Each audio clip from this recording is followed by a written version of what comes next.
أعوذ بالله من الشيطان الرجيم بسم الله الرحمن الرحيم رب زدني علما اللهم نبئني بحقيقة الأشياء إلهكم إله واحد لا إله إلا هو الرحمن الرحيم لا حول ولا قوة إلا بالله۔ السلام علیکم، میں حکیم محمد طارق جاوید آپ کو اپنے یوٹیوب چینل پر خوش آمدید کہتا ہوں۔ آج کا ٹاپک ہے جوڑوں کے عضلاتی امراض اور مسائل اور ان کا علاج۔ جوڑوں کے افعال سب ٹیشوز مل کر ادا کرتے ہیں۔ اگر ان ٹیشوز کے افعال اعتدال پر رہیں تو جسم انسان میں کوئی مرض یا تکلیف پیدا نہیں ہوتی، لیکن بعض دانستہ یا نادانستہ اختیاری یا غیر اختیاری وجوہات کی بنا پر یہ اعتدال قائم نہیں رہ پاتا اور انسان مبتلا مرض ہو جاتا ہے۔ جوڑوں کے درد کثیر الوقوع ہیں۔ ان میں نکرس، وجع المفاصل یعنی گنٹھیا، دایاں ارکل نساج جیسے رینگن کا درد بھی کہا جاتا ہے، گھٹنے، ٹخنے اور ایڑیوں کا درد، یہ سب خلط و صدا کے تعفن اور عضلاتی خلیات کی خرابی کے نتیجہ میں ظاہر ہوتے ہیں۔ اس کا بنیادی سبب خلط و صداوی فاصلہ کا جسم سے خارج نہ ہونا ہے۔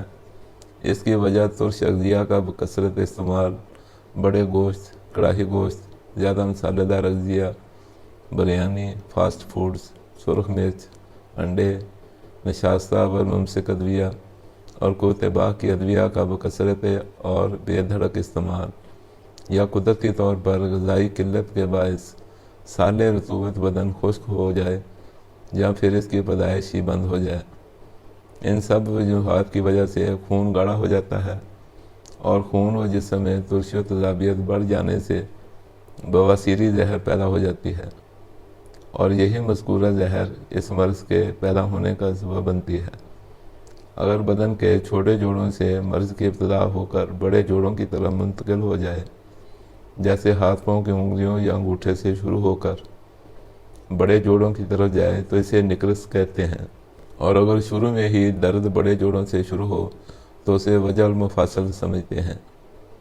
اگر عرصہ دراز تک وجع المفاصل کا درست علاج نہ کیا جائے تو یہی تکلیف بڑھ کر تحجر مفاصل کا روپ دھار لیتی ہے۔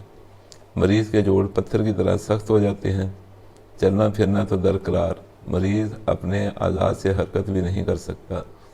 اگر مریضوں کے جوڑوں کو بد شکل اور حیرت تبدیل ہو جاتی ہے، عموماً لوگ اسے پرانے گنٹھیا بھی کہتے ہیں، اور اگر اس تیزابیت کی وجہ سے دائیں ٹانگ کا پٹھا متاثر ہو جائے تو اس عصب کی رطوبت خشک ہو جاتی ہے، پھر اس میں کھچاؤ پیدا ہو جاتا ہے، مریض لنگڑا کر چلتا ہے اور روانی سے چلنا مریض کے لیے ممکن نہیں رہتا۔ اسے دائیں رنگن یا دائیں طرف کا ارکل نساج کہتے ہیں۔ بعض اوقات مریض کی ایڑیوں اور گھٹنوں میں تیزابیت منجمد ہونے لگتی ہے تو اس کی وجہ سے چلنے یا دباؤ آنے پر شدید درد ہوتا ہے۔ مریض آرام سے بیٹھا رہے تو سکون رہتا ہے، حرکت کرنے یا دباؤ آنے پر درد کی شدت بڑھ جاتی ہے۔ ان سب علامات کے مقام میں فرق ہے، لیکن بنیادی وجہ جسم میں تیزابیت کی فراوانی اور اس تیزابیت کے باعث رطوبات کا خشک ہونا ہی ہوتا ہے۔ مریض کا علاج کرنے کے لیے خلط صفرا کو جسم میں پیدا کرنا ضروری ہوتا ہے، لیکن غدی عضلاتی اشیاء کچھ زیادہ فائدہ نہیں دیتی۔ اگر گرم خشک اشیاء 1/4 حصہ اور گرم تر اغذیہ اور اغذیہ ملا کر استعمال کروائی جائیں تو مریض کو بہت تیزی سے فائدہ ہوتا ہے۔ اس مقصد کے لیے اغذیہ کی گروپ بندی کے 4 نمبر 5 کی اغذیہ 3 حصے اور 4 نمبر 4 کی اغذیہ 1 حصہ استعمال کروائی جائیں۔ اسی طرح دوائی میں سنڈ، سرنجا شیری، اشگندھ نگوری 3 حصے اور بداری کند 1 حصہ ملا کر یہ صفوف 1 چھوٹا چمچ صبح دوپہر شام مریض کو استعمال کروایا جائے تو بہت جلد مریض کو افاقہ ہو جاتا ہے۔ ہمارے چینل کو سبسکرائب کر لیں، اپنے دوست احباب سے شیئر کرتے رہا کریں، دعاؤں میں یاد رکھیں۔